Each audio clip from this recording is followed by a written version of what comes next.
Hey everyone, welcome back to my channel. So if you thought the Olympics for Tokyo couldn't get any worse when they haven't even already started, well, what has happened?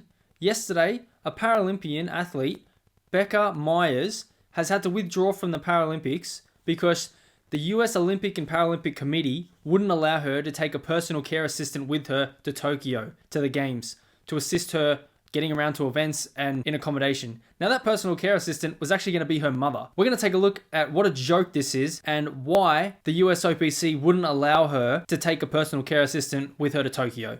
Don't forget to smash the like button, subscribe to the channel if you haven't already, share this one out, and let's take a look. So this is what Becca posted on Twitter yesterday. And it says, heartbroken to share that I'm withdrawing from the Tokyo Paralympic Games. The USOPC has repeatedly denied my reasonable and essential accommodation because of my disability, leaving me no choice. Full statement below.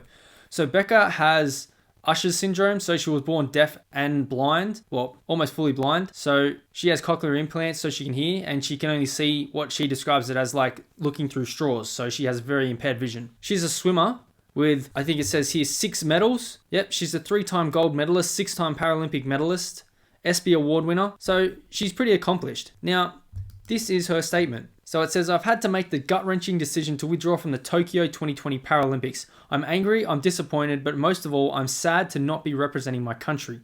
The USOPC has denied a reasonable and essential accommodation for me as a deaf-blind athlete to be able to compete in Tokyo, telling me repeatedly that I do not need a personal care assistant, quote, who I trust, because there will be a single PCA on staff that is available to assist me and 33 other Paralympic swimmers, 9 of whom are also visually impaired. Hold up, you won't let her take her mother as a personal care assistant for a deaf-blind person, athlete, but you're going to allow one personal care assistant for 33 athletes? I don't know if people know how like these Olympics work or these games work with marshalling and everything, but not every athlete is at the same place at the same time. So if you've got Paralympic athletes who are deaf and blind, how are they going to get to an event when they don't have, obviously, their guide dogs if they need them, they don't have anyone else to care for them to get them around? How the hell is someone going to be able to see where they're going or get any assistance to where they're going when you got 33 athletes? What are they going to do? Just sit in their room at one point and then wait until that person runs around to get every single person? Like, this is ridiculous. She goes on to say, the USOPC has approved me having a trusted PCA, her mum, at all international meets since 2017, but this time it's different. With COVID, there are new safety measures and limits of non-essential staff in place. Rightfully so, but a trusted PCA is essential for me to compete. Essential, she says. And to finish off, so in 2021, why as a disabled person am I still fighting for my rights? I'm speaking up for future generations of Paralympic athletes in hope that they never have to experience the pain I've been through. Enough is enough. She's right. She's right. I guess they said we can't have that many personal care assistants for these athletes because of COVID restrictions. So we're going to have one assistant for 33 different athletes, which is it's unbelievable. It's stupid. Like, just, I know these people have been working so hard to make it to the games and to represent their countries, and they sacrificed everything and dedicated their lives to training for making it to these games. But if you're going to be this stupid with the rules because of COVID and not allow personal care assistance for people who can't hear or see where they're going, we are in a clown world. Now, this story gets a bit more interesting because on the Washington Post, her father said something very interesting. So in regards to who is responsible for letting a personal care assistant or not letting a personal care assistant go, her father Mark explains this. He says, we contacted the Maryland Secretary of State, the state they're in. We had somebody contact the Japanese government, the ambassador. They all say it's not the government and it's not the organizing committee. It's the USOPC that's blocking us. So the US Olympic and Paralympic Committee that's blocking this. So he also said they can ask for more official credentials. They just did not plan for her. They knew about this issue in February.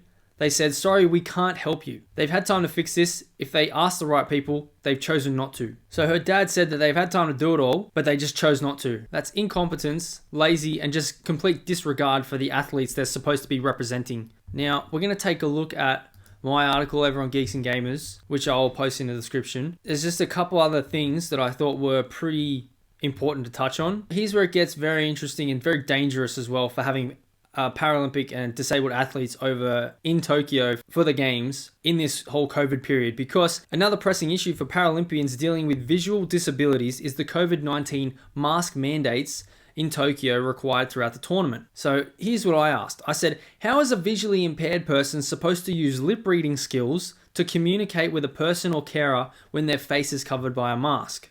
So this is going to make it very difficult for disabled athletes and visually impaired athletes who need to use those important skills of like lip reading and like signing as well to be able to communicate, to know where to go or what to do at the time.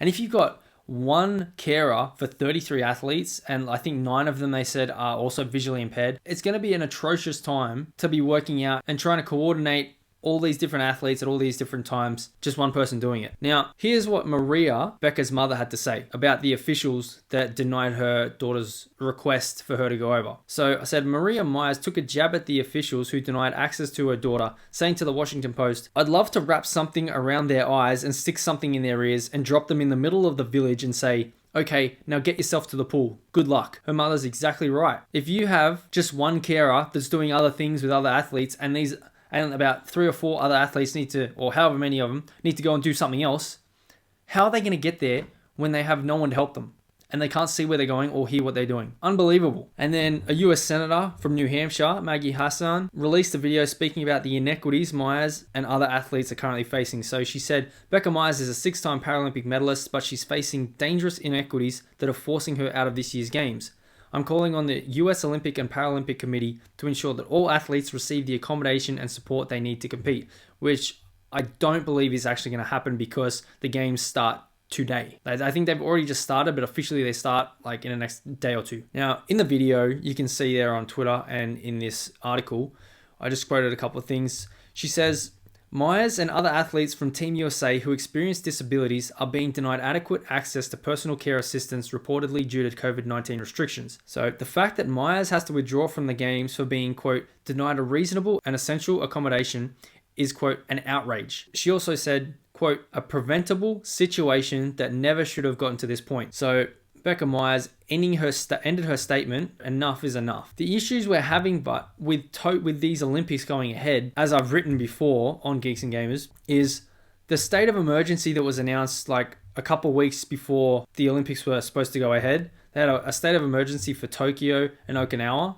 and that's until August, which the games are going to be going on. And they've said there's going to be no spectators and fans allowed at the games.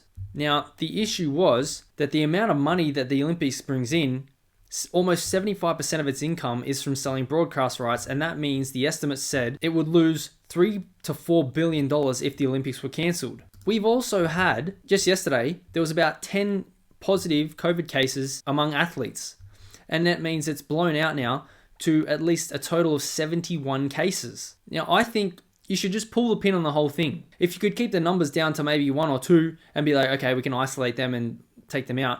But no, we got 71 cases at least, and the games are starting today, tomorrow. It's a complete waste. It's a complete waste. There have been so many issues with this Tokyo Olympics, not even just the delay by the year, setting it back to 2021, with the number of COVID cases there are, the state of emergency announced for Tokyo just a couple weeks out, no spectators allowed. And now we have disabled athletes that are going to be competing in the Paralympics that will be only allowed to have one personal care assistant for 33 athletes. The USOPC just choosing not to fix the issue, according to Meyers' father. I just hope for the athletes' sake that things get worked out to as best as they possibly can, and that no one is left stranded because there's not enough people or personal care assistants for these disabled athletes in the Paralympics, or any other athlete for that matter. Let me know your thoughts, guys, in the comments below. Be sure to smash the like button, subscribe to the channel if you haven't already, share this one out, and I'll see you in the next one.